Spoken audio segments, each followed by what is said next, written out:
विद्यार्थी मित्रांनो, management account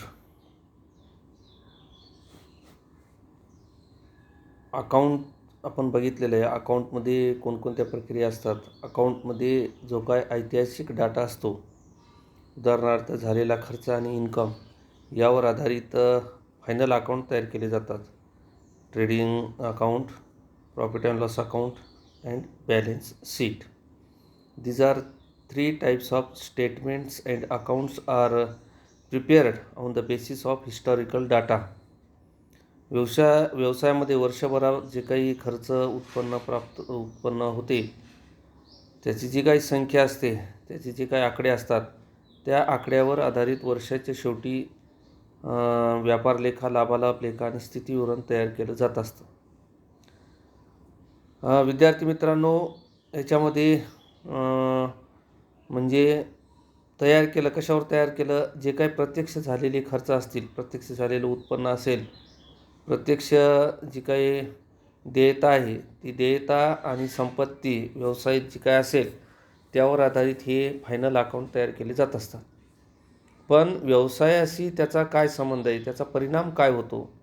संपत्ती वाढली तर काय परिणाम होतो? लायबिलिटी वाढली तर काय परिणाम होतो? उत्पन्न वाढलं तर काय परिणाम होतो? खर्च वाढले तर काय परिणाम होतो?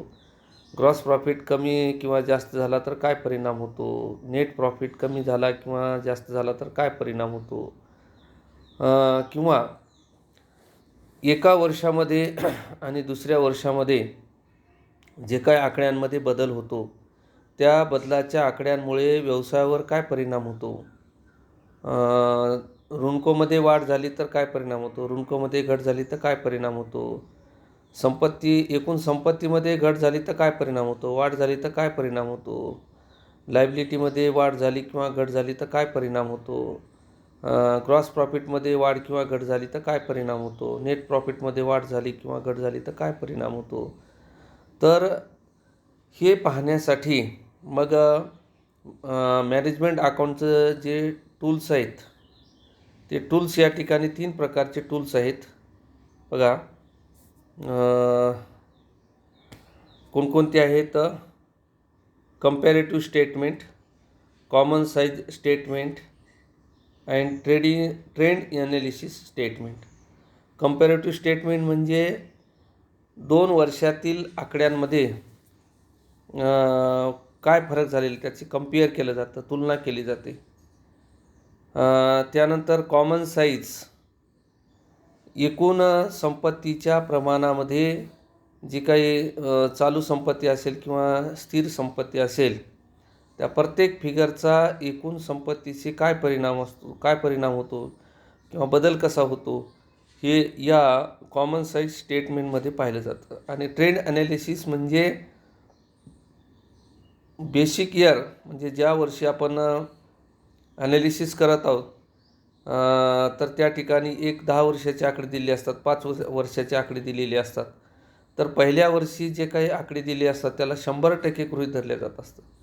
आणि मग पुढे होणारे जे आकडे आहेत, ते आकडे त्याच्यामध्ये बदल किती टक्के होतो हे पाहिलं जातं. याला ट्रेंड ॲनालिसिस असं म्हटलं जातं. म्हणजे ट्रेंड कसा आहे, 100च्या पटीमध्ये ट्रेंड वाढलेला आहे का कमी झालेला आहे? उदाहरणार्थ, क्लोजिंग स्टॉक असेल तर क्लोजिंग स्टॉक पहिल्या वर्षी 100% गृहीत धरला जातो. पुढच्या वर्षी जे काही आकडा असेल त्या आकड्याला अनुसरून 110 पट असा आलेला असेल तर त्या ठिकाणी 10% ते वाढ झालेली आहे. म्हणजे ट्रेंड म्हणजे याचं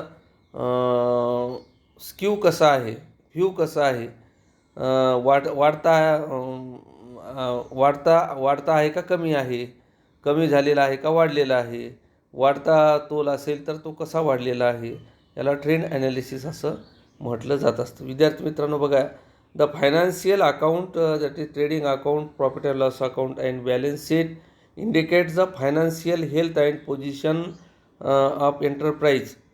व्यापार लेखा, लाभालाभ लेखा आणि स्थितीवरून हे संस्थेचं आर्थिक आरोग्य दाखवत असतं, आर्थिक पोझिशन दाखवत असतं. After process of management account, these financial figures show the vital role of each item of figure in institution या फायनल अकाउंटमध्ये जे जे काही आकडे दाखवलेले असतील त्या आकड्यांची योग्य एक मोठी भूमिका असते. त्या आकड्यांमुळे व्यवसायावर काय परिणाम झालेला आहे किंवा व्यवसायावर चांगला परिणाम झाला का वाईट परिणाम झाला हे या ठिकाणी आकड्यांमधून दर्शविलं जात असतं. And also these figures provided through management account to concern management for decision making process through the financial statement show the increase or decrease in asset and liabilities of the business. या आकड्यांवरून काय लक्षात येत असतं, मॅनेजमेंटला हे आकडे पुरवले जातात तर त्याच्यामध्ये संपत्तीमध्ये वाढ झालेली आहे का घट झालेली आहे या ठिकाणी हे दर्शवित असतं.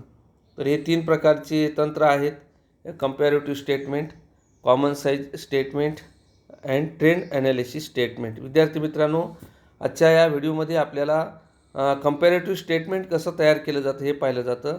तर या ठिकाणी बघा, तुम्हाला एक बॅलन्स शीट दिलेलं आहे 2 वर्षाचं. लायबिलिटी साईडला बघा काय काय दिलेलं आहे.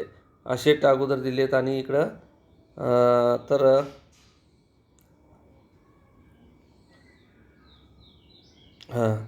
बघा असेट या ठिकाणी प्रॉब्लेम दिला आहे परंतु इथं ते दर्शवित नाही आहे.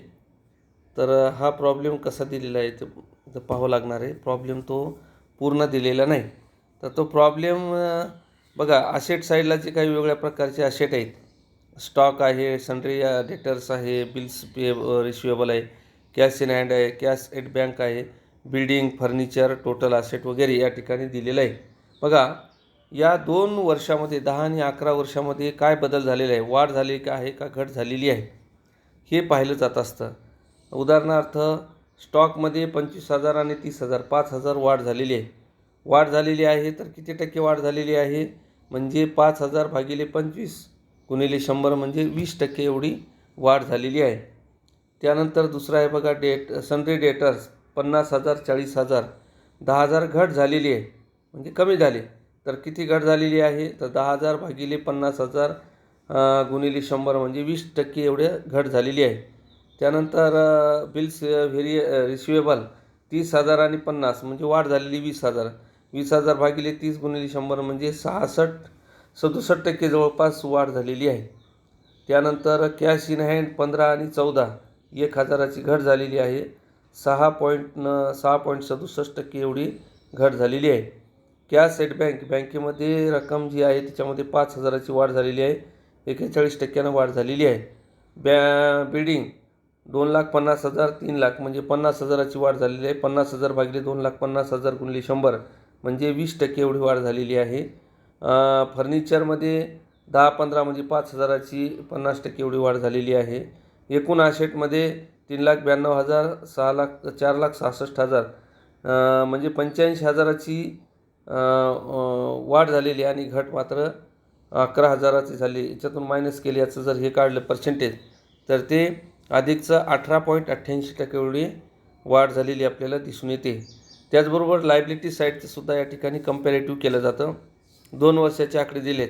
शेअर कॅपिटल 2,00,000 3,00,000 म्हणजे 1,000ची काय झालेली आहे. आणि याच्यामध्ये कसं असतं बघा, एक महत्त्वाची गोष्ट आहे, वाढ झाली किंवा घट झाली हे पाहत असताना 2 आकड्यांमध्ये वाढ झालेली असेल तर इन्क्रीजमध्ये लिहिलं जातं, घट झाली असेल तर डिक्रीजमध्ये लिहिलं जातं. बघा, शेअर कॅपिटलमध्ये 1,00,000ची वाढ झालेली आहे.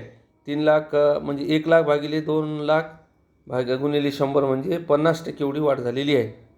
अधिक लिहिलं म्हणजे अधिक वाढ झालेली आहे, मायनस लिहिलं की घट. प्रॉफिट अँड लॉस अकाउंटमध्ये 30,000 40,000 10,000 वाढलेले आहेत, 33% एवढी वाढ झालेली आहे. सन्ड्री क्रेडिटर्स 50-40 घट झालेली 10,000ची म्हणजे 20% एवढी घट झालेली आहे. डेटर्स 30,000 40,000 10,000ची वाढ झालेली आहे, 33% या ठिकाणी वाढ झालेली आहे.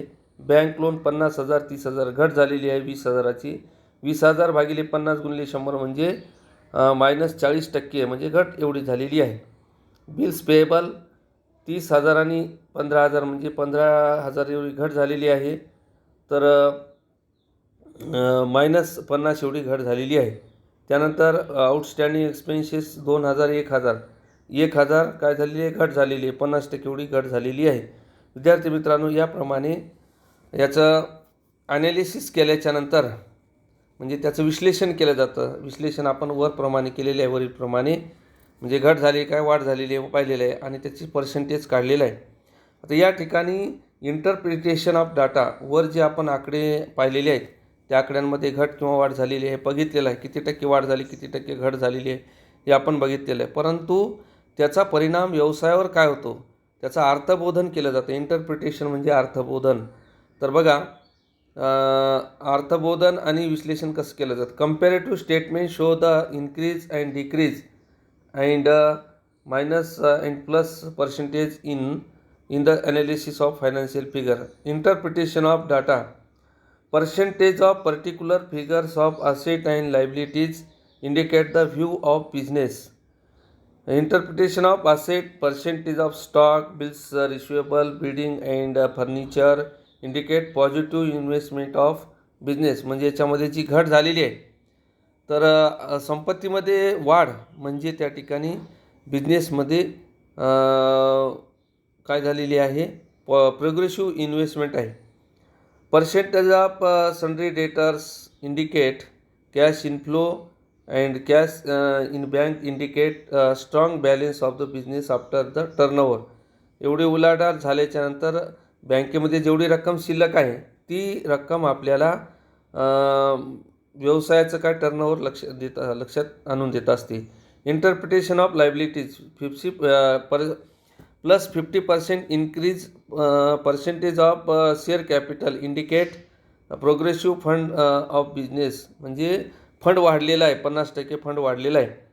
Increase in profit by plus 33.33% plus 3.33% debenture issues indicate inflow म्हणजे रक्कम व्यवसायामध्ये आलेली आहे डिबेंचर यामुळे. बँक लोन बघा आणि outstanding bills payable indicate decrease in liability. यांच्यामध्ये जी वाढ झालेली आहे कशामध्ये बँक लोनमध्ये वाढ झालेली आहे, आउटस्टँडिंग एक्सपेन्सेसमध्ये वाढ झालेली आहे, बिल्स पेएबलमध्ये वाढ झालेली आहे. याचा अर्थ त्या ठिकाणी लायबिलिटीमध्ये डिक्रीज झालेला आहे आणि डिक्रीज झाल्यामुळं it is also sound for the institution. हे योग्य आहे कारण देयतामध्ये घट झाली याचा अर्थ देयता कमी झालेली आहे आणि देणे कमी झाल्यामुळं it is also sound for the institution. अतिशय महत्त्वाचं म्हणजे त्या ठिकाणी देयता कमी झालेली आहे. याप्रमाणे याचं अर्थबोधन केलं जातं. काय केलं जातं सुरुवातीला दिलेल्या बॅलन्स शीटनुसार प्रथमतः कंपॅरेटिव्ह स्टेटमेंट तयार केलं जातं. त्याच्यामध्ये संपत्तीमध्ये घट झाली किंवा वाढ झाली त्याचं पर्सेंटेज काढलं जातं. त्याचबरोबर लायबिलिटी साईडला 2 वर्षाची जी लायबिलिटीज आहेत देयता आहेत त्यांचे आकडे आहेत तर त्या 2 वर्षाच्या आकड्यांमध्ये घट झाली किंवा वाढ झाली पाहिलं जातं. घट झाली असेल तर मायनस पर्सेंटेज येईल आणि वाढ झालेली असेल तर प्लसमध्ये पर्सेंटेज येईल. जे काय वाढ किंवा घट झालेली असेल तर वाढ झालेली असेल तर सुरुवातीचा जो आकडा आहे त्याला भागितलं केलं जातं आणि गुणिले 100 केलं जातं, त्याचं ते पर्सेंटेज आणलं जातं. तर विद्यार्थी मित्रांनो याप्रमाणे व्यवसायातील बॅलन्स शीटनुसार संपत्ती आणि देयता याच्यामध्ये घट झालेली किंवा वाढ झालेली आहे हे अगोदर काढलं जातं आणि त्यानंतर त्यांच्या पर्सेंटेजचा टक्केवारीचा व्यवसायावर काय परिणाम झालेला आहे, व्यवसाय प्रोग्रेसिव्ह आहे का त्या ठिकाणी व्यवसायामध्ये लॉस झालेला आहे, त्याचा परिणाम व्यवसाय प्रदीर्घ कालपर्यंत चांगलं काम करू शकतो का, किंवा काही संपत्ती जर घट झालेली असेल तर त्याचा परिणाम म्हणजे संपत्ती वाढवण्यामध्ये केला जातो. जर लॉस होत असेल तर लॉस कमी करण्याचा प्रयत्न केला जातो. त्याचबरोबर डेटर्स वाढत असतील तर ते डेटर्स कमी करण्याचा प्रयत्न केला जातो. बँक लोन वाढत असेल तर तीसुद्धा कमी करण्याचा प्रयत्न केला जातो. विद्यार्थी मित्रांनो याप्रमाणे व्यवस्थापन लेखाकर्माकडून आकडे पुरविले जातात आणि व्यवस्थापनामध्ये योग्य तो निर्णय या आर्थिक बाबींप्रमाणे घेतला जातो. तर याप्रमाणे हा व्हिडिओ पुन्हा बघा. याच्यामध्ये काही संकल्पना तुम्हाला लक्षात आलेल्या नसतील तर त्या मला परत कम्युनिकेट करून माझ्याशी बोला, मी तुम्हाला त्या सगळ्या संकल्पना सांगेल. एवढा व्हिडिओ पाहिल्यानंतर परत मी तुम्हाला एक प्रॉब्लेम टाकेल. तो प्रॉब्लेम तुम्हाला सोडवायचा आहे आणि प्रॉब्लेम सोडवताना त्याच्यामध्ये कोणकोणत्या कन्सेप्ट मी सांगितलेल्या आहेत त्या सर्व कन्सेप्ट लक्षात घ्या आणि तो प्रॉब्लेम सोडवा. धन्यवाद.